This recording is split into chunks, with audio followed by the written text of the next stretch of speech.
In this video, I discuss several different types of applications of nanoparticles.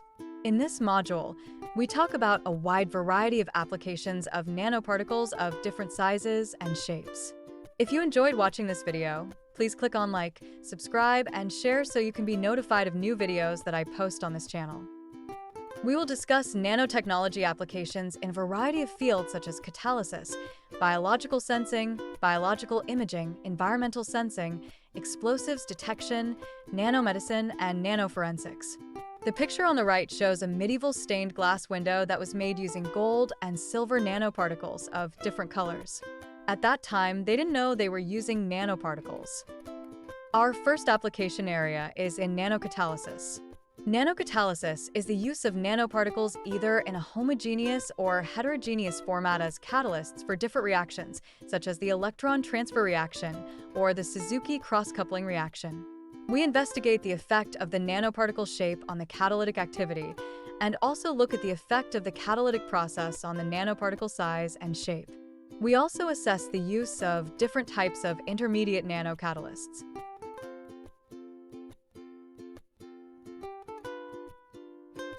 There are two main types of catalysts: homogeneous catalysts and heterogeneous catalysts.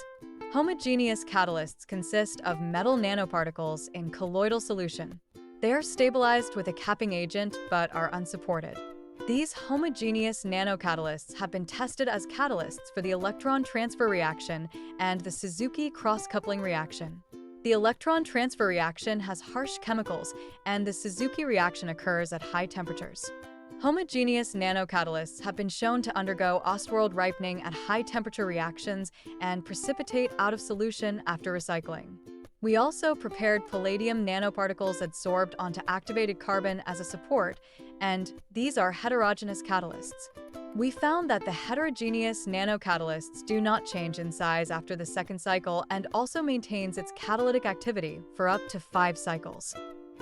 We observed shape-dependent nanocatalysis in the early stages of the electron transfer reaction, in which the kinetics was followed for the first 40 minutes of the reaction. We tested the catalytic activity of dominantly tetrahedral, dominantly cubic, and dominantly spherical palladium nanoparticles and found that the tetrahedral nanoparticles have the highest catalytic activity and the cubic nanoparticles have the lowest catalytic activity. This was determined by calculating their rates of the reaction and also the activation energy. The spherical nanoparticles have intermediate catalytic activity. The high catalytic activity of the tetrahedral nanoparticles is due to the high fraction of surface atoms on the corners and edges of the nanoparticles.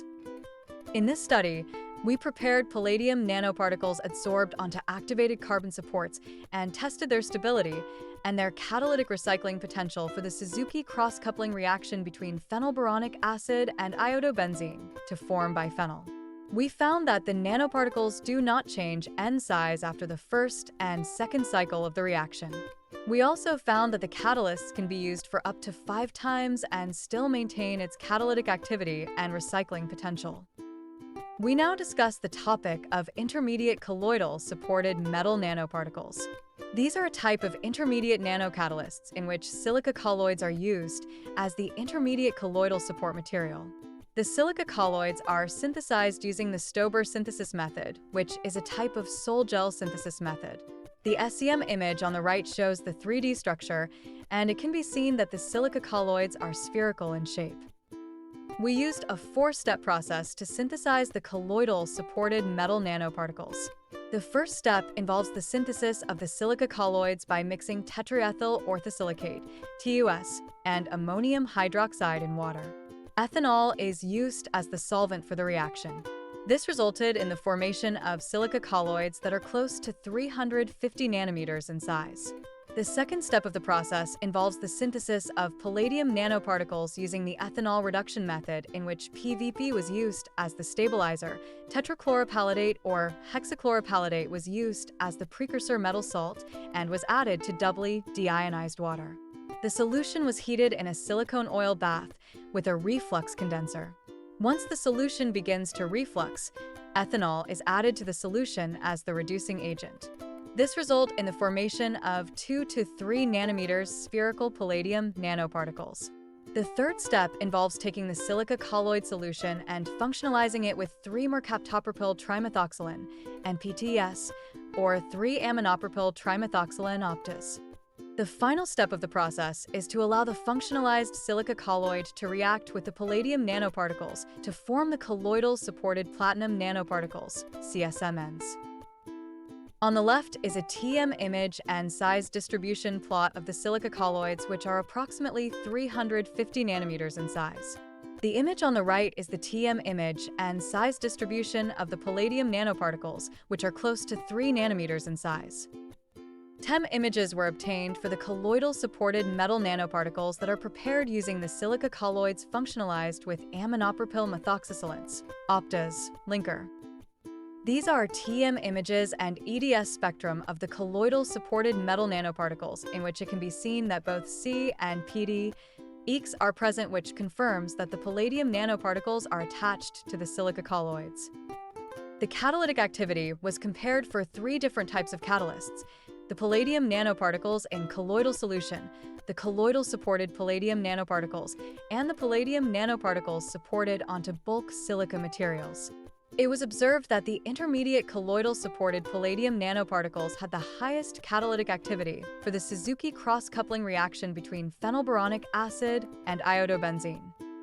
Another example of an intermediate type of nanocatalyst involves the use of single or multi-walled carbon nanotubes as support materials, in which small transition metal nanoparticles can be adsorbed onto these supports. Palladium nanoparticles supported onto carbon nanotubes can be prepared using 2 methods: the in situ chemical reduction method and the preformed nanoparticle adsorption method. In the in situ method, the palladium precursor salt is placed in a solution of the carbon nanotubes and sodium borohydride reduction is performed to form the PD nanoparticles bound in situ to the functionalized carbon nanotubes. The preformed method involves first synthesizing the palladium nanoparticles and then adsorbing them onto the carbon nanotubes. The palladium nanoparticles supported on multi-walled carbon nanotubes have been found to have greatly enhanced catalytic activity for the Suzuki and Heck cross-coupling reactions, the olefin hydrogenation, and the electroreduction of nitroarenes. In the case of the Suzuki and Heck cross-coupling reactions, these intermediate nanocatalysis perform well in several cycles of the reaction and outperform supported heterogeneous palladium nanoparticles supported on bulk carbon materials. In the case of the olefin hydrogenation reactions, they have superior turnover frequency compared to the standard supported nanocatalysts. Also, in the case of nitrobenzene reduction, it has 5 times the catalytic activity. We discussed the preparation of cube-like gold nanoparticles and their use as extrinsic Raman labels for heterogeneous sandwich immunoassays for the detection of human IgG. We also discussed bioimaging of quantum dots of different sizes for multiplexing purposes. This is a schematic of how the heterogeneous sandwich immunoassay was conducted. The first step involves having the DSMB bind to the cube-like gold nanoparticles via the disulfide bond that spontaneously breaks, and binding occurs to the gold nanoparticles via the gold-sulfur bond. DSNB has the thiol group, which can bind to the gold nanoparticle surface, as well as the succinimidal group, which can bind to the antibodies. The labels were then incubated with the anti-human IgG antibody. The capture substrate was first exposed to DSP, and this binds to the gold capture substrate through the thiol group. The capture substrate was prepared by using thermal evaporation to deposit gold onto silica wafer, then prepare template strip gold. The capture substrate was then incubated with anti-human IgG antibody. In the next step, human IgG antigen of different concentrations were added to the incubated capture substrate, and the final step involves binding the extrinsic Raman labels to the capture substrate. This completes the sandwich immunoassay, and the readout method is surface enhanced Raman scattering SCRS. The specific laser excitation wavelength used was 633 nanometers, and it involved using a He, no laser source. We obtained TM images of 3 types of nanoparticles: 30 nanometers spherical citrate capped gold nanoparticles, 30 nanometers spherical CTAB capped gold nanoparticles, and 30 nanometers CTAB capped cube-like gold nanoparticles. CTAB stands for cetyl trimethylammonium bromide. CTAB-capped gold nanoparticles that were spherical and cube-like was prepared using a two-step seed-mediated growth method. The first step involves the preparation of small 2 to 3 nanometers gold seeds using sodium borohydride as the fast-reducing agent with cetyl trimethylammonium bromide as the capping agent. Then a growth solution was prepared in which the seeds are added to the solution containing a mild reducing agent, such as ascorbic acid, and CTAB is the shape-directing agent that allows for the formation of the specific shape. All three of the nanoparticles are approximately 30 nanometers in size. We obtain the SCRS spectra using a 633 nanometers He no laser Raman spectrometer at the different antigen concentrations using the 30 nanometers spherical citrate capped gold nanoparticles and monitored the symmetric nitro peak, which is the most intense peak in the spectra against the background, and obtained the dose response plot. It was found that the limit of detection was about 94 nanograms per milliliter when using the 30 nanometers spherical gold nanoparticles as the Raman label. The limit of detection can be calculated based on the signal of the blank plus 3 times the standard deviation of the blank. This is plugged into the linear regression equation to determine the limit of detection. It can be seen that the limit of detection is approximately 94 nanograms per milliliter. We then obtain the SCRS spectra for the spherical CTAB-capped gold nanoparticles as extrinsic Raman labels and found that these nanoparticles as labels resulted in a limit of detection of about 2.3 nanograms per milliliter. We also obtained the SCRS spectra for the CTAB-capped cube-like gold nanoparticles as extrinsic Raman labels and determined from the dose-response plot that the limit of detection is 0.28 nanograms per milliliter. It can be seen that the cube-like gold nanoparticles are much more sensitive than the 30 nanometers citrate-capped gold nanoparticles. It can be seen that PG/ml concentrations can be achieved using this method with the cube-like extrinsic Raman labels for the detection of human IgG. Some reasons for the lower limits of detection are increased contributions from the electromagnetic enhancement effect, as well as the lightning rod effect. The lightning rod effect is increased electromagnetic enhancement at the sharp tips and corners of the cube-link nanoparticles. Quantum dots such as spherical cadmium selenide, cadmium sulfide, and cadmium telluride nanoparticles are very useful for bioimaging applications. Their emission spectra and color can be tuned by changing the size of the quantum dots. They also have narrow bandwidths. On the right, you can see the color spectrum of cadmium selenide quantum dots of different sizes. Because of the differences in the emission spectra, it is possible to use the quantum dots for multiplexing labeling of cells, organelles, and single proteins. We present results on studies made on the detection of pesticides, TRM, Xyram, and FIRBAM using gold nanorods as solution-based SCRS substrates. We use surface-enhanced RAM spectroscopy with a laser excitation wavelength of 785 nanometers for the analysis. This is the TM image of the gold nanorods, which have an aspect ratio close to 2 and has a good Gaussian distribution in the aspect ratios of the nanorods. The chemical structures of the 3 pesticides, TRM, FIRBAM, and Xyram, are shown in the bottom figure on the slide. We use solution-based SCRS method to detect the 3 pesticides. Each of the 3 pesticides have disulfide bonds which can spontaneously break and bind to the gold nanoparticles via the thiol group. This is the SCRS spectra of TRM, FIRBAM, and Xyram and the dose-response plots. These spectra were obtained using 785 nanometers laser excitation wavelength Raman diode laser. The limits of detections for all 3 pesticides are in the low nm range, while the EPA cutoff is in the micrometer range. As a result, it is quite possible that SCRS could be able to handle more complex matrices and still be able to detect within the EPA cutoff limit. This is a table showing the limit of detection, limit of quantitation, and the EPA tolerance level for each of the 3 pesticides. Limits of detection are calculated by the signal of the blank plus 3 times the standard deviation of the blank. This is plugged into the linear regression equation. Limit of quantitation is calculated by the simul of the blank plus 10 times the standard deviation of the blank and is plugged into the linear regression equation. SCRS was able to detect the concentrations of the 3 pesticides at lower concentrations than required by EPA. As a result, this method is a good method for evaluating concentrations of a variety of real-world samples. Surface-enhanced Raman spectroscopy can also be used for the detection of ultra-low concentration of explosives such as RDX, TNT, and PTN, as well as other explosives. Another method of detection of micromolar levels of nitroaromatic explosives involves the colorimetric detection using gold nanoparticles. These are some of the chemical structures of many common nitroaromatic explosives that can be detected by using SCRS as the detection method. Some examples include RDX, TNT, and PTN, as well as others. RDX stands for Royal Demolition Explosive and also known as cyclonite. TNT stands for trinitrotoluene, and PTN stands for penterythritol tetranitrate. This is a picture of a Raman spectrometer, and many different excitation wavelengths can be used depending on whether you use silver or gold nanoparticles as the SCRS substrate. For silver nanoparticles, the 514 nanometers and 532 nanometers wavelengths are most useful, and for gold nanoparticles, the 633 nanometers or 785 nanometers laser excitation wavelengths are most appropriate to use. Some of the explosives that can be detected at trace levels very easily include RDX, TNT, and PTN, as well as other nitro-based explosives.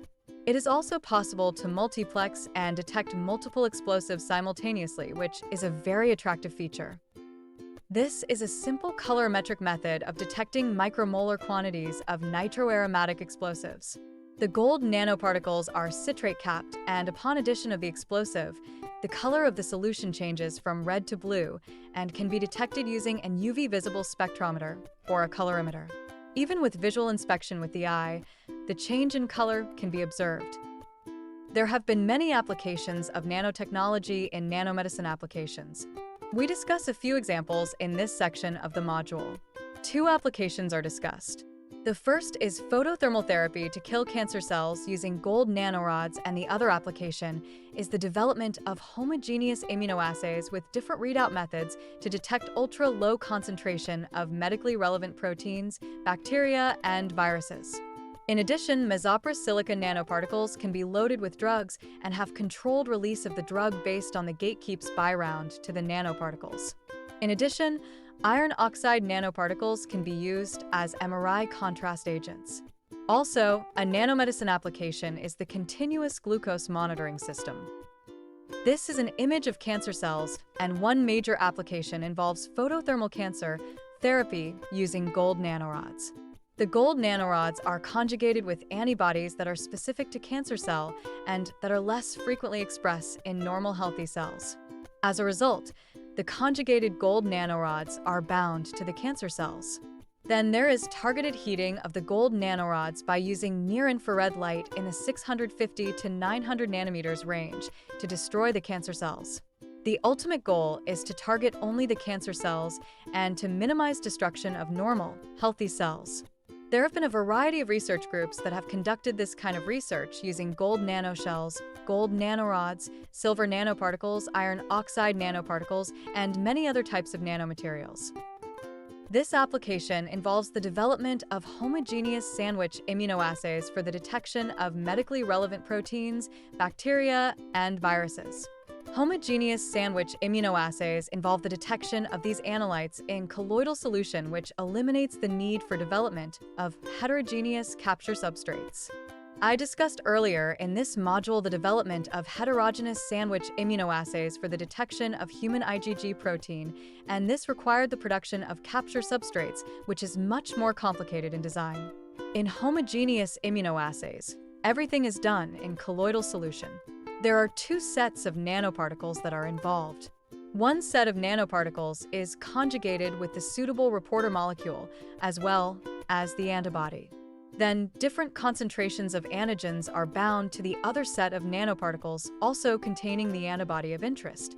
Mixing the two sets of nanoparticles, one with reporter molecule and antibody, and the other with antibody and antigen, and incubating for several hours, and centrifuging to remove any excess materials, and redispersing in doubly deionized water results in the homogeneous method completion.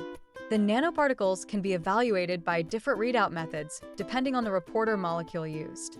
For example, surface-enhanced Raman spectroscopy or fluorescence spectroscopy, colorimetry, chemiluminescence, or other readout methods can be used to obtain dose-response plots for medically relevant proteins, bacteria, or viruses. Mesoporous silica nanoparticles with pores between 2 to 50 nanometers pore size can be used to load a large concentration of drugs and are functionalized with gatekeeper molecules that control when the drugs can be released inside the body. This involves the preparation of iron oxide nanoparticles as magnetic contrast agents for MRI imaging. The use of these nanoparticles as MRI contrast agents improves the diagnosis compared to not using the contrast agent. The figure on the right shows a typical MRI instrument. This involves using an electrochemical nanosensor-based patch for monitoring the glucose levels in diabetes patients. The sensor is based on using a glassy carbon electrode that is modified with gold nanoparticles. In this section, we discuss some applications of nanotechnology in forensics applications. One application of nanoparticles in forensics is the use of surface-enhanced Raman spectroscopy with gold or silver nanoparticles to detect illicit drugs such as opioids, narcotics, cocaine, and other types of drugs. In addition, this technique can be used for the detection of a variety of pharmaceutical drugs. In addition, other forensic applications include the detection of gunpowder and arson residue. Current levels of detection are in the nanogram scale. The goal is to develop readout methods that can achieve picogram, femtogram, or even lower limits of detection for the illicit drugs, pharmaceutical drugs, bomb residue, gunpowder residue, and arson materials. Another application is for the detection of analytes that are important for forensics applications in synthetic blood, artificial urine, artificial perspiration, and artificial saliva, as well as other artificial body fluids, in order to mimic actual body fluids. We can determine the lowest limits of detection of these materials using SCRS, as well as other detection techniques. In terms of nanocatalysis applications, in the early stages of the electron transfer reaction, the homogeneous nanocatalysts were found to result in the tetrahedral nanoparticles being the most catalytically active and the cubic nanoparticles least catalytically active, and spherical nanoparticles with intermediate catalytic activity. Using heterogeneous catalysts resulted in higher stability of the catalysts and increased recycling potential. In the case of the heterogeneous sandwich immunoassays, the cube-like gold nanoparticles were found to have the highest SCRS enhancements and lowest limits of detection for human IgG. Quantum dots of different sizes and colors have been used for multiplexed bioimaging applications. Dogbone-shaped gold nanoparticles and gold nanorods were found to result in the detection of nanomolar concentrations of the different pesticides and detects lower levels than the EPA cutoff limit. In the case of explosives detection, RDX, TNT, and PTN have the nitro group and can be easily detected using SCRS as the detection method at trace levels. In addition, a colorimetric method can be used to detect micromolar levels of detectives via a simple color change from red to blue. Several different applications of nanotechnology to nanomedicine have been discussed. Photothermal therapy is used with gold nanorods to selectively kill cancer cells by heating with a laser. Another application is the development of homogeneous immunoassays for the detection of medically relevant proteins, bacteria, and viruses. Mesoporous silica colloids have been used to load a large quantity of drugs and have gatekeeper molecules that control when the drugs can be released. Iron oxide nanoparticles can be used as enhanced MRI contrast agents. Another nanomedicine application is the development of a glucose patch that can be placed in your arm. In the case of nanoforensics applications, SCRS can be used for the detection of low levels of illicit and pharmaceutical drugs. Also, detection of trace levels of various materials useful for law enforcement purposes can be conducted via SCRS.